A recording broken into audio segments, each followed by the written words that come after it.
नमस्कार, आप देख रहे हैं लाख टके की बात यानी दिन की सभी बड़ी खबरें और आपके साथ मैं हूं अजय। आजमगढ़ से बड़ी खबर आ रही है। यहां पर माफिया कुंटू सिंह के कॉलेज पर प्रशासन का बुलडोजर चला है। माफिया कुंटू सिंह के पॉलिटेक्निक कॉलेज को प्रशासन ने जमींदोज कर दिया है। आरोप है कि माफिया अवैध रूप से मान्यता प्राप्त कर पॉलिटेक्निक कॉलेज चला रहा था। कल कॉलेज के प्रबंधक पर एफआईआर दर्ज हुई थी। कुंटू सिंह पर पूर्व ब्लॉक प्रमुख अजीत सिंह की हत्या की साजिश का भी आरोप है। अभिषेक हमारे संवाददाता मेरे साथ जुड़ गए हैं। अभिषेक, बहुत बड़ी खबर है, ये कॉलेज को बुलडोज किया गया, हत्या की साजिश का आरोप कॉलेज के मालिक पर, क्या है पूरा मामला? जी अजय, निश्चित तौर पर आपको बताना चाहेंगे, करीब 6 जनवरी को लखनऊ में दिन दहाड़े गोली मारकर पूर्व प्रमुख अजीत सिंह की हत्या कर दी गई थी, जिसमें नामजद तहरीर दी गई थी। कुंटू सिंह जेल में बैठकर हत्या करवाया था, जिसके बाद उनके 2 मकान पर प्रशासन का बुलडोजर चला था और लगातार उनके खिलाफ कार्रवाई की जा रही थी। और पिछले 1 महीने से लगातार प्रशासन उनके कॉलेज के पीछे पड़ा हुआ था, गिराने के लिए पीछे पड़ा हुआ था और कुंटू अपने स्कूल के बच्चों को आगे कर अब तक बचते आ रहे थे। लेकिन आज पुलिस और बच्चों के बीच जो आमना सामना चल रहा था वो खत्म हो चुका है। आज देर शाम जो है प्रशासन वहां पहुंचती है करीब 10 थानों के फोर्स के साथ, और कुंटू सिंह का जो पॉलिटेक्निक कॉलेज है उसमें गलत तरीके से मान्यता लिया गया था, जिसको लेकर के कल उनके प्रबंधक यानी कि कुंटू सिंह की ब्लॉक प्रमुख पत्नी के ऊपर कल मुकदमा भी दर्ज किया गया था। उसी संबंध में आज उनके पॉलिटेक्निक कॉलेज पर प्रशासन का बुलडोजर चला है। बताया जा रहा है कि पूरी रात बुलडोजर चलेगा और पूरे उनके स्कूल को जमींदोज कर दिया जाएगा। तो निश्चित तौर पर जी, ये इसमें गलत क्या है, आधार क्या बनाया गया है, किस तरीके से गलत था ये कॉलेज? जी, जैसा कि शुरुआती दौर में बताया गया था कि जो इनका स्कूल बना है वो बिना नक्शे का बना था, जिसको लेकर के कुंटू सिंह हाईकोर्ट में अपील किए थे। उसका मुकदमा भी चल ही रहा था कि एक नया खुलासा होता है कि जो ये मान्यता ले रखे थे उसमें फर्जी दस्तावेज लगाए हुए थे, यानी कि मान्यता जो इनकी थी वो पूरी तरीके से फर्जी थी, जिसको लेकर के यहाँ के जो सरकारी स्कूल के प्रधानाचार्य थे वो जीएमपुर थाने में तहरीर दिए थे, जिसको लेकर कल मुकदमा दर्ज हुआ था। उसी को लेकर के ये स्कूल आज जमींदोज किया जा रहा है। फर्जी नक्शा, फर्जी मान्यता, हत्या की साजिश का आरोप कॉलेज के मालिक पर।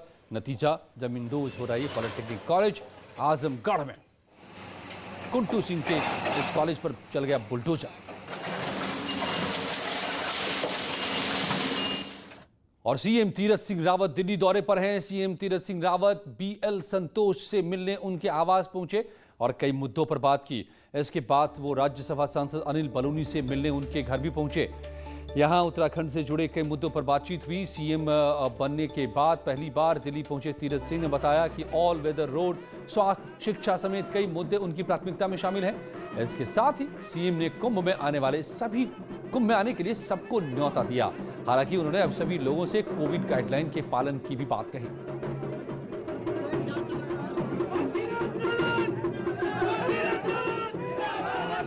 चिकित्सा, शिक्षा और वहाँ का जो विशेष पर्यटन और तीर्थाटन है उसको मैं बढ़ावा देने का काम, और जिससे कि देश और दुनिया का पूरा तीर्थाटन और पर्यटक वहाँ अच्छी तरह से वहाँ अपना पूरी तरह से दर्शन कर सकें, उस और हम लोग बढ़ रहे हैं। और साथ ही कुंभ का भी मैं निमंत्रण दे रहा हूँ, लेकिन साथ में प्रधानमंत्री मोदी जी, भारत सरकार का जो गाइडलाइन है, मास्क लगाएं, सैनिटाइज का उपयोग करें, उस गाइडलाइन का पालन करते हुए सभी को निमंत्रण मैं महाकुंभ के लिए देता हूं।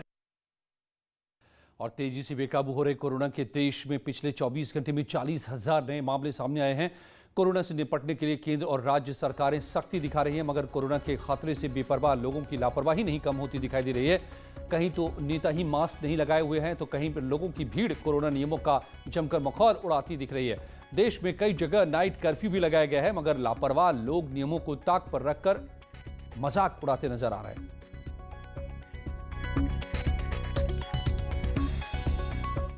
और इसी बीच पीएचयू के डिप्टी सीएम केशव प्रसाद मौर्य ने आज, दरअसल यूपी के डिप्टी सीएम केशव प्रसाद मौर्य ने लखनऊ के सिविल अस्पताल में परिवार समेत कोरोना वैक्सीन की पहली खुराक लगवाई।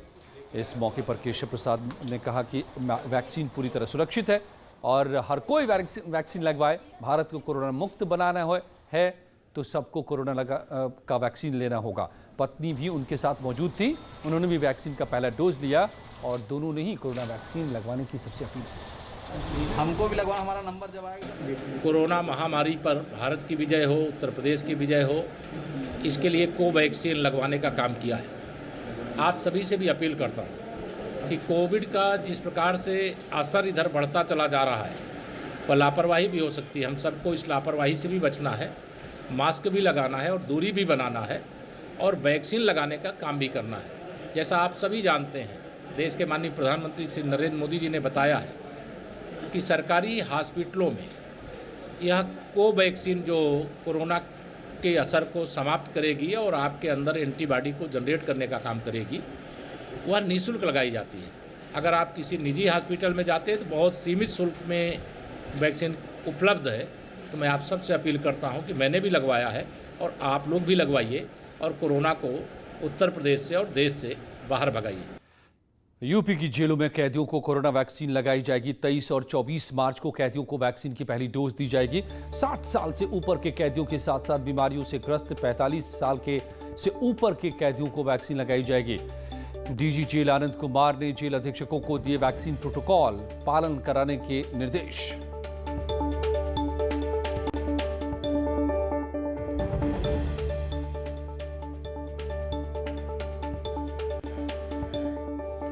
और सहारनपुर से बड़ी खबर आ रही है। यहां पर चिलकाना में 2 युवकों की जमकर पिटाई कर दी गई। आरोप है कि 2 युवक एक लड़की के साथ बदतमीजी कर रहे थे। लड़की ने आसपास के लोगों से शिकायत की, जिसके बाद लोगों ने इन युवकों को लाठी डंडों से जमकर पीटा। पुलिस को भी खबर दी गई, मगर पुलिस के पहुंचने से पहले ही आरोपी फरार हो गया। थाना प्रभारी BS वर्मा ने दावा किया कि हमलावरों की तलाश में अब दबिश दी जा रही है।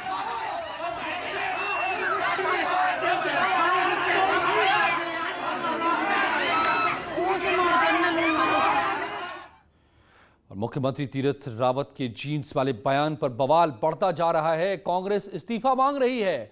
तीरथ कैबिनेट में शामिल एक राज्य मंत्री ने उनका इस बीच समर्थन किया है।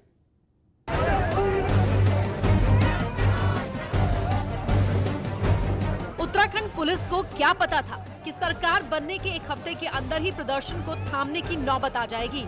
मुख्यमंत्री तीरथ रावत के जीन्स वाले बयान पर प्रदेश कांग्रेस भड़की हुई है। गुस्सा ऐसा है कि शुक्रवार को महिलाओं ने फटी जीन्स के साथ सचिवालय कूच किया और इस्तीफे की मांग की। वहीं पुलिस जब प्रदर्शनकारियों को नहीं थाम पाई तो हिरासत में ले लिया। किसी ने ये अधिकार नहीं दे रखा कि वो लोगों की कपड़ों पे इस तरीके के रिमार्क करें और उसके बाद उनको कैरेक्टर सर्टिफिकेट दें। मुख्यमंत्री जी, जब आप एक महिला को सिर से पैर तक स्कैन कर रहे थे, उसका 1% भी अगर आप उत्तराखंड को प्लेन से लेकर पहाड़ की तरफ स्कैन करें तो शायद प्रदेश का कुछ कल्याण हो जाएगा। संविधान ने हमें आर्टिकल 14 के तहत राइट टू इक्वालिटी दी हुई है और राइट टू इक्वालिटी महिलाओं का हक है। हमें जो मन करेगा हम पहनेंगे, जैसे मन करेगा वैसे हम जिएंगे। सीएम तीरथ के फटी जीन्स वाले बयान की कहीं आलोचना हो रही है, कहीं विरोध हो रहा है, तो वहीं तीरथ कैबिनेट में शामिल राज्य मंत्री को सीएम के बयान में कुछ गलत नहीं दिखता। देखिए, मुख्यमंत्री तीरथ सिंह रावत जी के द्वारा जो बयान दिया गया है उसके पीछे कुछ भी ऐसा नहीं था कि जिससे किसी की भावनाओं को ठेस पहुंचाई जाए। भारतीय जनता पार्टी महिलाओं का सम्मान करती है, बेटियों को आगे बढ़ाने का काम करती है। उन्होंने जो चिंता व्यक्त करी थी फटी हुई जीन्स को लेकर व्यक्त करी थी, और एक चिंता है, स्वाभाविक है कि हम सब बेटियों के पिता भी हैं, अभिभावक के रूप में भी हैं, और उन्होंने उसी का संदर्भ लिया। लोकतंत्र में सरकारों का विरोध आम बात है, लेकिन उत्तराखंड में नई सरकार बनने के 7 दिन बाद ही हंगामा शुरू हो गया है। मामला महिलाओं, उनके कपड़ों और सीधे मुख्यमंत्री से जुड़ा है। ऐसे में विपक्ष भी इसे भुनाने में जुट गया है। न्यूज़ 18 के लिए देहरादून से सुनील नप्रभात के साथ दीपांकर भट्ट की रिपोर्ट। और पश्चिम बंगाल में चुनाव प्रचार के लिए एमपी के सीएम शिवराज सिंह चौहान मिदनापुर पहुंचे। उन्होंने यहां पर ममता बनर्जी पर जमकर निशाना साधा, दीदी का नया मतलब बताया। साथ ही कहा कि मैं टीएमसी के गुंडों को चेतावनी देता हूं कि 2 मई को ममता बनर्जी गई, एक गुंडों को सबक सिखाया जाएगा। बीजेपी टीएमसी के गुंडों को छोड़ने वाली नहीं है। दीदी ने पश्चिम बंगाल को बर्बाद कर दिया है। टीएमसी का एक मतलब और है, टी मतलब टेरर, आतंक, एम मतलब मर्डर और सी मतलब करप्शन, भ्रष्टाचार। ये टीएमसी हो गई है। मैं टीएमसी के गुंडों को चेतावनी देता हूं, 2 मई ममता गई, दीदी गई, एक गुंडों को सबक सिखाया जाएगा, चिंता मत करो। टांग में चोट, टीएमसी मतलब टी से टांग, एम से मैं और सी से चोट। उनका मुद्दा है टांग में चोट, टीएमसी। ये जनता वो भी समझ गई है, ये टांग में चोट नहीं चलेगी। अब तो नरेंद्र मोदी का विकास चलेगा, भारतीय जनता पार्टी का विकास चलेगा। और अब आपको दिखाते हैं एक अच्छी खबर। रेल मंत्री के ट्विटर पर एक पिता ने मदद मांगी तो मेरी सहेली टीम तुरंत एक्टिव हुई और नाबालिग लड़की को बरामद किया। 19 मार्च को रेल मंत्रालय के ट्विटर पर एक पिता ने बताया कि उसकी 15 साल की बेटी को फुसलाकर एक महिला लेकर जा रही है। रेल मंत्रालय के ट्वीट के बाद सक्रिय जीआरपी, आरपीएफ, एसआईबी समेत मेरी सहेली टीम ने ट्रेन के डीडीयू जंक्शन पर पहुंचते ही गाड़ी की पड़ताल शुरू की। संयुक्त टीम ने चेकिंग के दौरान काफी मेहनत कर कोच नंबर S5 में लड़की यात्रा करते हुए उसे मिल गई। इसने पूछताछ में खुद गुवाहाटी निवासी खुद को बताया। हमारे यहाँ एक लड़की को उतारा गया है। हमको कंट्रोल रूम से सूचना मिली थी कि train number 02549 north east festival में एक लड़की आ रही है, तो उसको हम मेरी आरपीएफ डीडीयू जंक्शन पर मेरी सहेली टीम जीआरपी के साथ खोजबीन करके लड़की को उतारा गया है और अभी हमारे यहाँ स्टेशन पर है। मेरी सहेली टीम द्वारा उसका काउंसलिंग किया जा रहा है और उसके घर वालों को सूचित किया हुआ है। और प्रयागराज यूनिवर्सिटी के कुलपति के बाद अब बनारस हिंदू यूनिवर्सिटी के एक छात्र ने ट्वीट करके अजान को लेकर सवाल उठाए हैं। करुणेश ने पुलिस को टैग करते हुए ट्वीट में कहा है कि उसके घर के पास मस्जिद है और यहाँ पर तेज आवाज में अजान होती है, जिसकी वजह से उसकी पढ़ाई डिस्टर्ब होती है, मानसिक रूप से वो तनाव में भी रहता है। छात्र के ट्वीट के जवाब में पुलिस ने छात्र को कार्रवाई का भरोसा दिया है।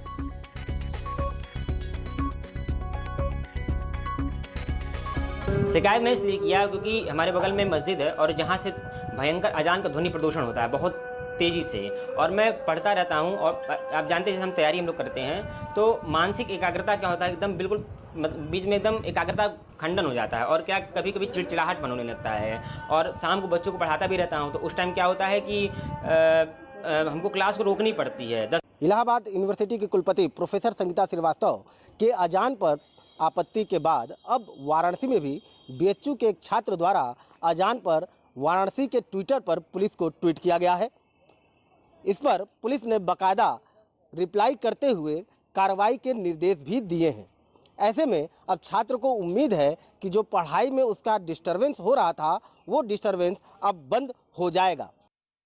मथुरा के बाजना स्थित मूर्खी इंटर कॉलेज मैदान में किसान महापंचायत का आयोजन किया गया है। ये किसान महापंचायत एसपी और आरएलडी की ओर से आयोजित की गई।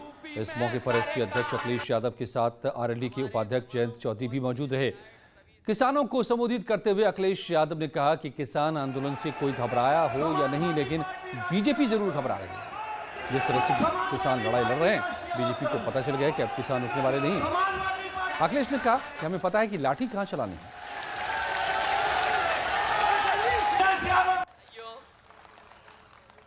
मैं संजय लाठे जी को बधाई देता हूं और मैं सोच भी रहा था कि आखिरकार इतनी बड़ी किसान पंचायत में उन्होंने हमें लाठी क्यों दी। और ये मुझे लगता है ये बुजुर्गों ने कहा होगा कि लाठी से अच्छी कोई चीज नहीं है, आप लाठी से सम्मान करिए इनका। मैं बधाई देता हूं कि हमें लाठी दी, लेकिन हम और जयंत चौधरी जी दोनों नौजवान हैं, अभी लाठी की जरूरत नहीं है। अभी लाठी की जरूरत नहीं है, लेकिन जब आपने लाठी दे दी है तो कम से कम हम दोनों लोग ये जानते हैं कि लाठी कहां चलानी है। अब लोग एक हो रहे हैं, इस एक को मत कमजोर होने देना। मैं आप तो यही कहने आया हूं, ये अवसर है, अब आप निकल पड़ो। यहां से जब लौटोगे ये घर बैठने का वक्त नहीं है। मैं भी कल प्रयागराज में किसान पंचायत में जा रहा हूं, निरंतर हम लोग निकल पड़े हैं, सब लोग चलेंगे। लौटते कुछ ही पलों में और खबरों के साथ।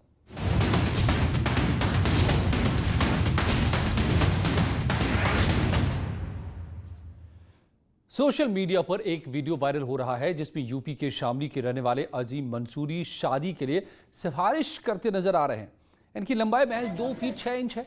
ऐसे में शायद उनकी गुहार गाजियाबाद के साहिबाबाद थाना क्षेत्र के शहीद नगर इलाके में रहने वाली रेहाना के परिवार ने सुन ली।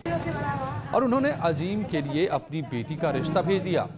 रेहाना की लंबाई भी 2.5 फुट ही है।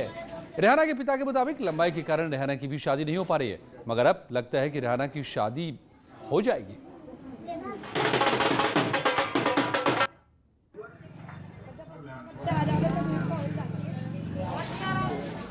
पहुंचे हो कोतवाली में, क्या मामला है आपका?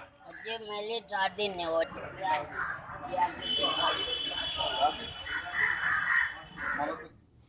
और कुछ ही पलों में जारी है यहाँ खबरों का सिलसिला।